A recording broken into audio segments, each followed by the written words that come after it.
Hey mga brods, may balita nga tayo dito po kay Matthew Wright. Ito pong 6'4" ng Kawasaki Brave Thunders dito po sa Japan B-League. Itong mga kabrods, bali-balita na gustong ibalik ito sa PBA ng San Miguel Beermen. Alam din naman natin ng SMB, medyo okay naman yung run nila ngayong All Filipino Cup mga kabrods. Pero syempre hindi pa yon sapat para mabawi nila yung mga pagkukulang nila sa mga past few seasons sa PBA.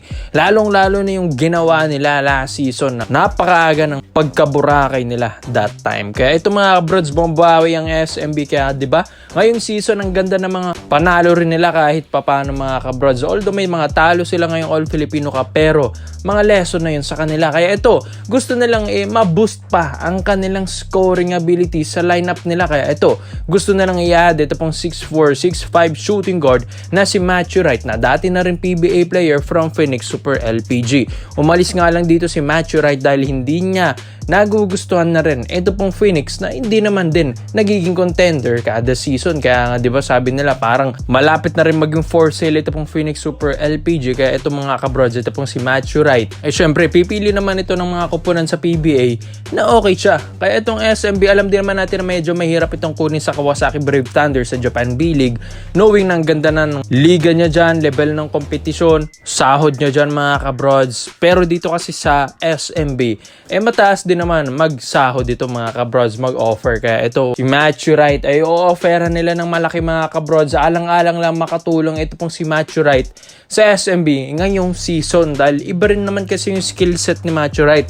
One of the best shooter rin ito sa PBA and nagiging sharp shooter na rin ito sa Kawasaki Brave Thunders.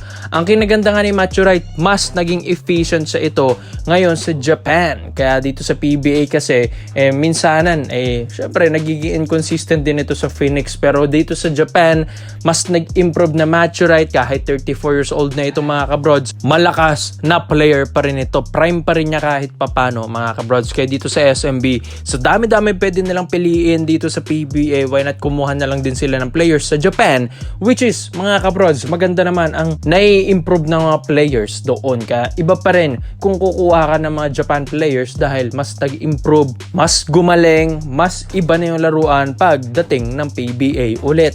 Kaya ito, ibabalik ng SMB, offeran nila ng maayos ito pong si Matthew Wright, knowing na hinihintay rin kasi ng Beermen. Ito pong kontrata ni Matthew Wright dyan sa Kawasaki Brave Thunders na kapag tapos niyan mga kabrods, dito na nila bibigyan ng maayos na offer si Matthew Wright. Syempre, once a PBA player, always a PBA player. Kaya meron pa rin naman at welcome na welcome pa rin kay Matthew Wright na offeran siya ng mga PBA teams. Kaya hindi na rin tayo magugulat kung babalik ito. Nagawa na rin niya ng Ginebra nung kinuha nila si RJ Abarrientos from Japan, B-League and Korea. Kaya mga kabrods, hindi na tayo magugulat kung kukuha pa ng mga ibang mga players sa Japan, ito pong SMC teams. Kaya ito mga kabrods, malaki ang maibuboost ito para sa SMB dahil ito ngang si Marshall Lassiter hindi na rin masyadong nagiging consistent sa SMB.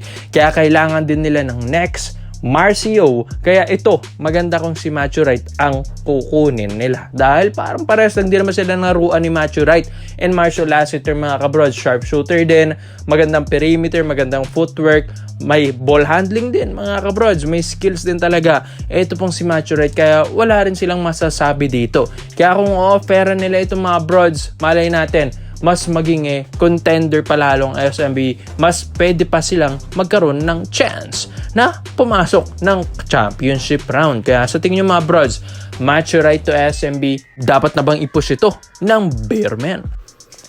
Dito naman po tayo sa kabilang balita naman natin mga brods. Tandaan nyo ba ito pong si Renz Abando, ito pong 6'1" or 6'2" guard, anyang Red Boosters after na itong mag-champion noong 2023 sa anyang Red Boosters mga kabrods. Napa-champion niya, naging slam dunk champion pa siya dyan noong 2023 that time. Ngayon, naghahanap naman ngayon ito pong si Renz Abando ng mga offers mga kabrods. May mga ilang mga reports tayo, may mga offers nga si Renz Abando na hindi pa na itutuloy dahil nga sa mga issues na nangyari sa kanya. Kaya ngayon mga brods, ang dami na rin mga reports and rumors na meron din namang offer ang PBA kay Renz Abando. Yes, ito nga pong Barangay Ginebra San Miguel, gusto nilang offeran at tinitignan pa nila kung magiging worth it ba kung offeran mo ito pang si Renz Abando dahil hindi rin naman biro.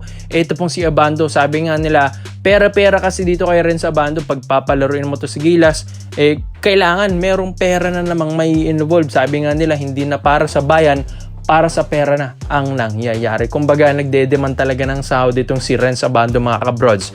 Well, syempre, worth it naman ding bigyan mo ito ng ayos na sahod dahil malakas din naman ang player na ito. Pero, buwasan lang sana ni Renz yun dahil, mga kabrods, nagiging off ito para sa isang mother team. Kaya ito siguro hindi na ito na rin yun ng Anyang Red Boosters dahil gusto ni Renz doblehin pa yung sahod niya a month. Kaya mga kabrods, ito na nga.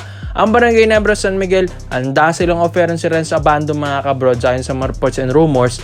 Pero may isang kondisyon ang Ginebra. Tataasan nila yung offer ni Renz Abando sa kanyang pangalawang taon sa Ginebra, basta yung unang taon niya sa Barangay Nebra San Miguel, bibigyan niya ng kampyonato ang Gin Kings. Kaya dito, matcha-challenge si Abando, mga brods, kaysa naman wala siyang mapuntahang kupunan, di ba? Kaysa naman matenga lang. Kaya ito pong si Renz Abando, magaling din na player to. High leaper, nahawakan na rin itong ni Coach Tim kung sa Gilas Pilipinas, na bangko nga lang. Pero kung sa ganun, alam na rin ni Coach Tim paano gamitin ito pong si Renz Abando dahil nahawakan nga niya dyan. May handles din, mabilis na player, magaling na rebounder, magaling na defensive player, mga kabrods. Kaya all in all, parang all around na player ito pong si Abando. Maganda rin ang scoring ability, maganda rin ang shooting, maganda rin ang court vision, maayos na player, puso rin kung maglaro, talagang palitan ng mukha, physical rin na player. Kaya ito pong si Renz Abando, wala ka na rin hihingilin dito. Kaya bibigyan mo na lang ito ng magandang sahod at bibigyan ka naman ng kampyonato. Kung ang KBL nga napa-champion niyang Anyang Red Boosters, how much more dito sa PBA? Dahil di naman daw hamak na mas mataas ang level ng competition doon kaysa sa PBA, mga brods. Kaya yung mga natututunan dyan ni Renz Abando tapos dadalhin niya sa PBA, mga kabrods, mas tag-improve na Abando na ito. Kaya baka mas tumagal pa ito pong si Lakay dito po sa Ginebra dahil sa edad niyang 27 years old, medyo bata-bata pa yan dahil marami pang itong magiging room for improvement sa kanya dahil 27 years old lang ito pong si Abando. At isa pa dito, paborito rin ng Ginebra ito pong si Abando kunin, kaso nga lang yung attitude nito parang Mikey Williams din na nagdedemand ng sahod, mga kabrods. Kaya ito sa paparating na PBA draft 2025, gusto nilang i-draft ito pong si Renz Abando ayon sa mga reports natin. Pero yun nga ang magiging kondisyon nila. Kailangan mapakampyon lang talaga ni Abando ang Ginebra. Kayang-kaya yan, mga kabrods, lalong-lalo ng Ginebra ngayon. Puspusan din ang kanilang games ngayong All Filipino Cup. Gusto rin nila talagang mapunta ulit ng championship round. Gusto nilang burahin yung 2-year streak na pagkakakampiyon ng MVP group. Kaya ito, gusto nila mag-rebuild ng lineup kung saan kukunin nila ito pong si Renz Abando. Kaya sa tingin nyo, mga brods, worth it bang kunin ng Ginebra ito pong si Abando? Mas lalakas ba sila? Kaya komento mo lang po nyo dito, mga brods, at isa natin yan. Salamat po sa panonood, mga brods. This is Kings Basketball. Yun lang, I'm out.